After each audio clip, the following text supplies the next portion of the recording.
Hola, hola.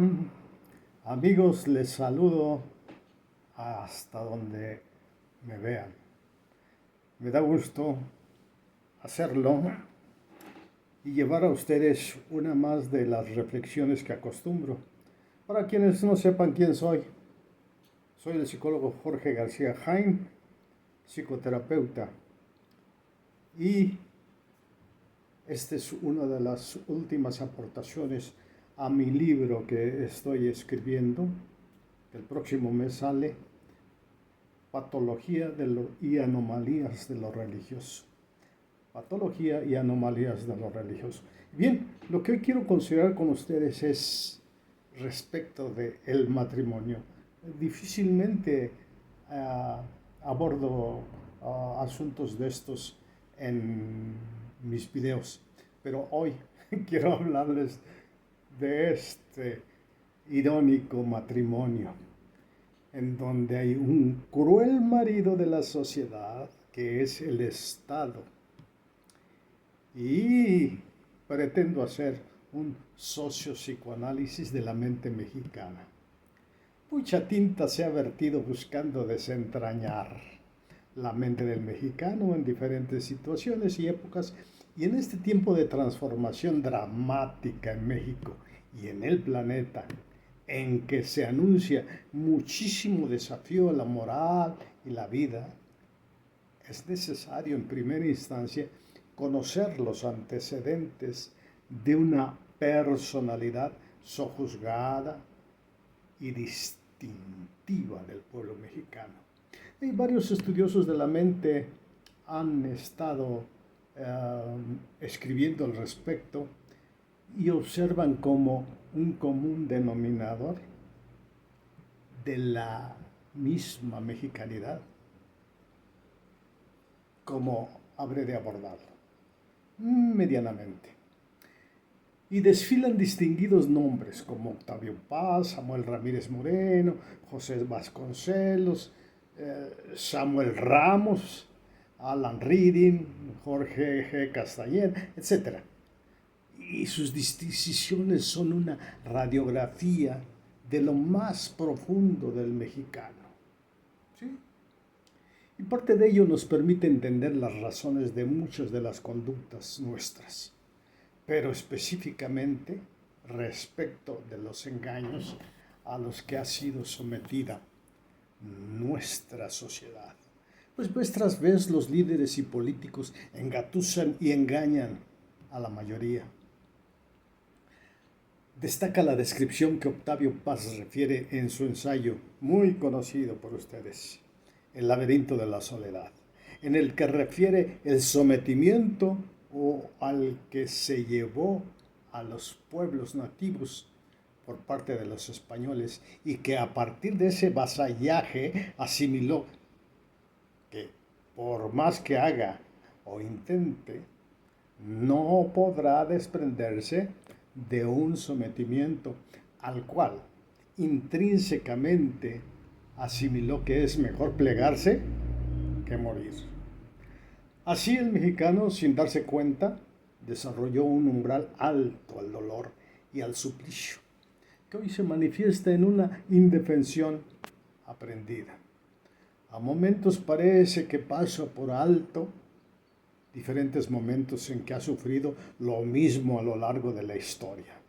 Bien dice la conocida frase, quien no conoce la historia está condenado a repetirla. Pues esto es un continuum de nuestra sociedad, aunque quizás no sea el desconocimiento de la historia, sino la amnesia propia de la esperanza de quien permite, como cualquier mujer maltratada, que continuamente cree a su compañero, a su maltratador, que de rodillas o llorando promete que jamás volverá a golpearla, humillarla, engañarla, etc.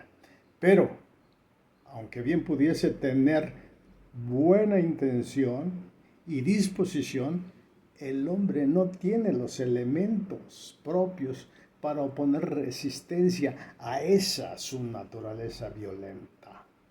Y de manera semejante, el ente dominante de la sociedad, el Estado, el político, el dictador, etcétera, viene a ser un símil del marido perverso. Y en esa relación disfuncional, tanto el maltratador como el maltratado están condenados a una permanente y fatídica mancuerna, Estado-sociedad. Por parte del ente dominante, algunas de sus necesidades le impelen a sojuzgarla permanentemente, pues ello eleva su significancia, su valía, su vindicación, que ve amenazadas si su presa busca emanciparse. Necesita su víctima, pues sin ella su vida no tiene sentido. Requiere ese maridaje para subsistir y a la vez la sociedad mexicana, con los siglos de opresión, ha generado que sus genes sean activados para no solo, fíjense en esto, no solo acostumbrarse, sino para requerir también significancia vía el suplicio, creyendo que el amor debe doler para ser un amor significativo y verdadero. Semejante a la mujer que justifica los celos extremos, el maltrato constante y las infidelidades de su pareja. A toda esta madeja de alteraciones conductuales y actitudinales se ha sumado el dogma y el fanatismo religioso que han hecho que se espere una mejor vida en el más allá, pero no en el aquí y en el ahora. Eso le ha enseñado la Iglesia y sus dogmas. Y le instan a suplicar por fuerza para mantenerse fuerte ante cuanto mal aporte el Estado y sus representantes. Y lo peor, en el liderazgo eclesiástico se vierten mensajes para orar por los gobernantes, asunto muy cierto y necesario, pero no para confrontarlos cual se requiere, sino para que las feligresías se sometan a ellos de manera estoica. Se crea un amordazamiento espiritual.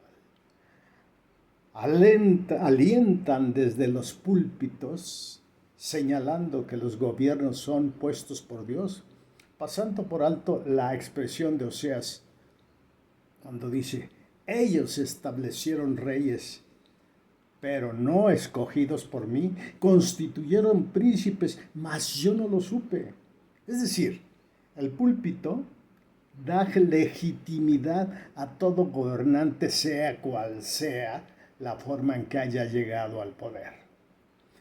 Seguramente los pobladores de Cuba, Nicaragua, Bolivia, Venezuela, Corea del Norte, etc., han dejado de pensar que sus gobiernos los envió Dios y han pasado a entender que sí, Dios tiene mucho que ver con sus gobernantes, pero en su soberanía o en su soberana permisividad existe el propósito de disciplina para los pueblos, mas no como bendición técnicamente hablando.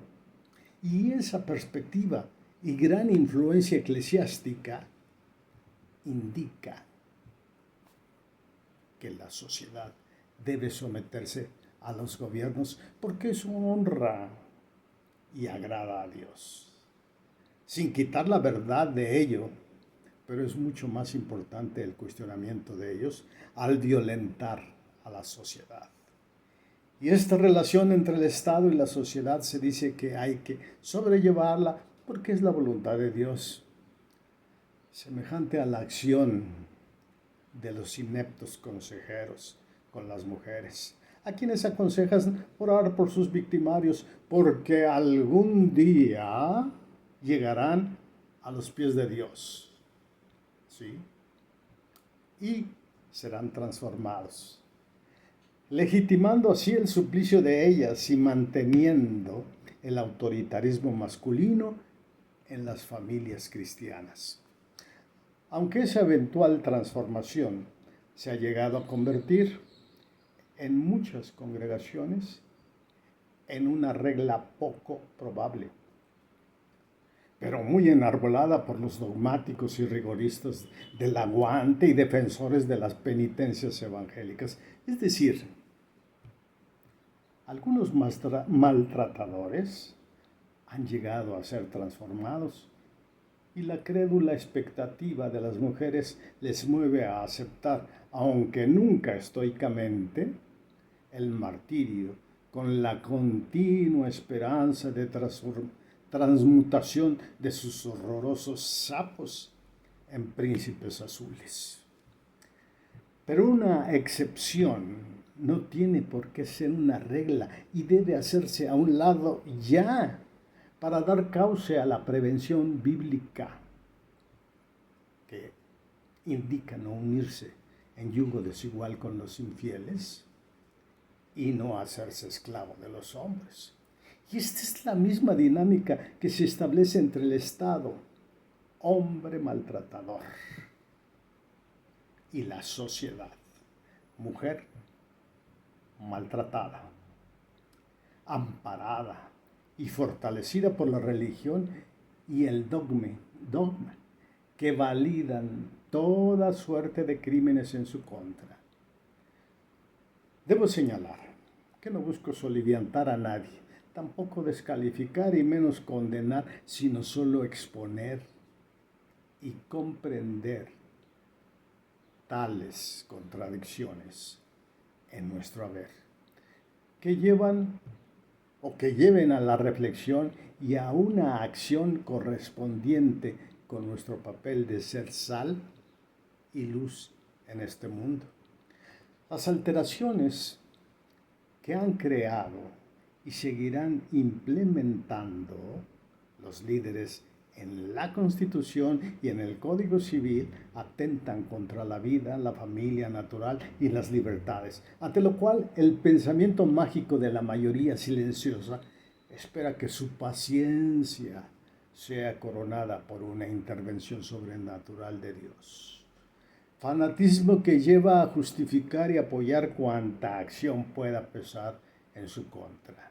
Máxime cuando viene de las manos de quienes están en eminencia.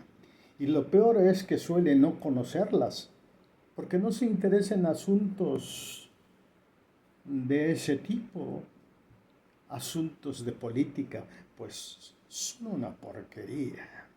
De igual manera, la señora sociedad magnifica la pobreza, no la reconoce y menos la ataca como un mal.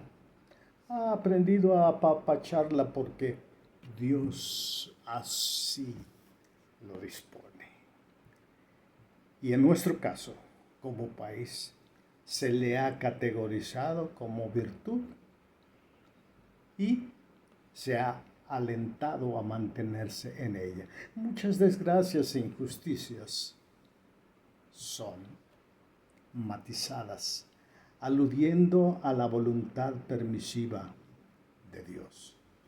Y ello dificulta un juicio objetivo que lleve a la toma de ejercicio de disentir u oponerse, que confronten a aquellos que violentan la vida y acciones de una sociedad que desea vivir en paz. Nos distinguen el pensamiento mágico, la nobleza y la credulidad propias de un pueblo bueno, que nos ha llevado a la disposición al sojuzgamiento, o que cuando los líderes explotan tales virtudes, le permite continuar en el poder. Peor aún, podemos ver que el pueblo bueno, que incluso magnifica a sus tiranos y los defiende por las dádivas que asume como un gran favor inmerecido de sus opresores. En otras palabras, desarrolló el conocido síndrome de Estocolmo. Así entonces, este cruel marido de la sociedad sigue bailando con su pareja en una macabra danza en la que cada uno aporta lo suyo para mantenerse el uno al otro, engañado por sus supuestas virtudes, semejante a la pareja del cuento de Mario Benedetti, titulado La noche de los feos, y descriptivo en la frase final de aquella pareja que se funde en una noche en donde se hallaron, se descubrieron, se identificaron y se amaron. ¿Cuál es esa frase que los distingue? Desgraciados y felices. Desgraciados y felices. Amigos, si esto te resulta digno de reflexión y crees que pudiese ayudar a alguien, por favor compártelo, nos ayudas también a nosotros. Y nos estaremos viendo para la próxima en unos días. Un saludo.